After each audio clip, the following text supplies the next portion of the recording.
नजरों से इंसान को कत्ल कर दे खूबसूरत है। ये मेरे बेटे का खून है। तुमने मेरे बेटे को मार डाला। मैंने कुछ नहीं किया।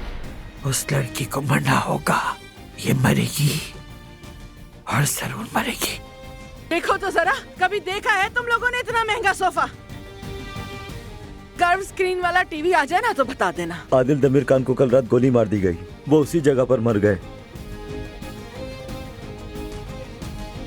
मनहूस, इसे बाहर ना जाने देना। अल्लाह इनकी मगफिरत करे। आमीन।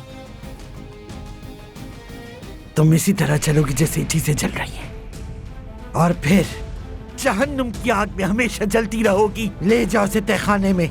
अगर इससे आपका दुख कम होता है तो जरूर करें। आप एक माँ हैं, मैं आपका पूरा साथ दूंगी। आपने मुझे बुलाया दादी? 2 आदमी साथ लो, जंगल में जाओ और उस लड़की के सर में गोली मार दो। हमें वहाब बोस दिमिर के कत्ल के हवाले से आपका बयान लेना है अब्बास साहब। 1.5 घंटा पहले उसकी लाश हमें दरिया के किनारे से मिली। मेरा उस सबसे क्या ताल्लुक है? हमें दरिया के किनारे आपकी गाड़ी के टायर के निशानात मिले हैं।